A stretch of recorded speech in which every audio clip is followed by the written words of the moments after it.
America just received a fresh number that sounds like good news. The typical full-time worker earned $1,251 a week in the second quarter of 2026, but millions of those workers still open their banking apps and feel like the math is broken. For clear breakdowns of the pressure reshaping everyday America, subscribe to Faultline America. The new federal earnings report says full-time pay rose faster than consumer prices over the past year. On paper, that should mean breathing room.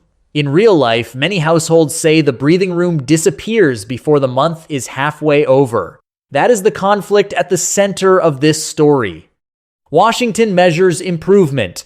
Workers measure what remains after rent, groceries, insurance, transportation, debt, and medical costs. And those two measurements are telling very different stories. The latest inflation report showed prices were still 3.5% higher than a year earlier in June. Food was up, shelter was up, and energy costs were sharply higher than the previous year. At the same time, real average hourly earnings were barely above where they had been 12 months earlier. So a raise can appear on a pay stub without creating a meaningful change in daily life. That is because slower inflation does not mean prices return to where they were. It only means the already higher price level is rising more slowly. A family does not buy an inflation rate. It buys dinner, pays rent, fills a gas tank, renews car insurance, and hopes nobody needs an expensive doctor visit. When several essential bills rise together, a small wage gain can be swallowed before it is ever felt. Consider the headline weekly wage of $1,251. That is a national median before taxes, and it hides enormous differences by occupation, age, location, and family responsibility. Service workers earned far less than workers in management and professional jobs in the same federal report. A paycheck that feels stable in one town can feel impossible in a high-cost metro area. And a single adult's budget is not the same as a parent's budget with childcare, food, school costs, and health coverage. This is why national averages can be technically accurate and emotionally disconnected. They describe the middle of a giant country, not the exact household staring at a late notice. The Federal Reserve's latest household survey shows that most adults still describe themselves as doing okay or living comfortably. But more than 1 in 4 say they are just getting by or finding it difficult to get by. Price increases remained the most common financial concern. That concern survives even when a monthly inflation number improves because families remember the total climb in bills, not just the latest step.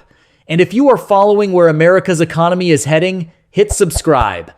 Because the next part explains why full-time work no longer guarantees financial stability. Housing is the first pressure point.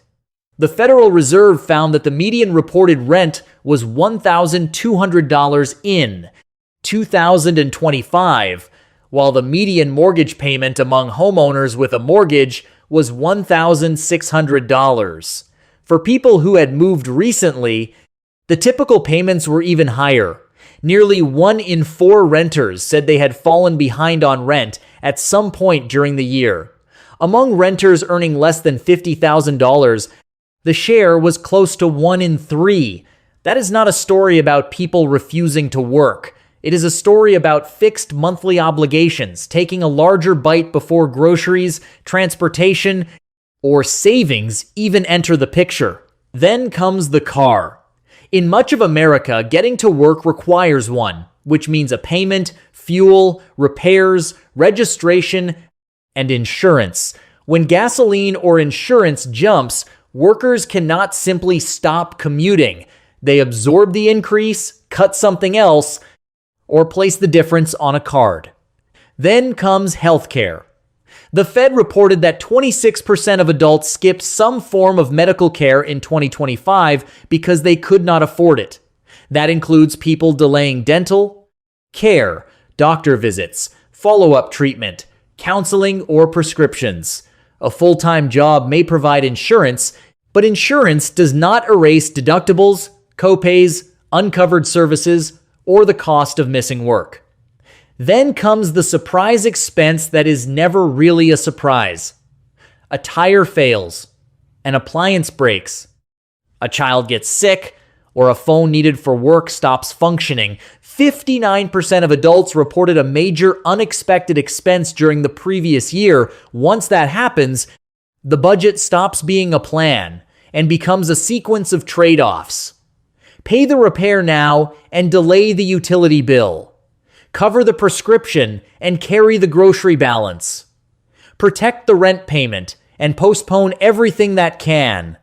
Survive another week.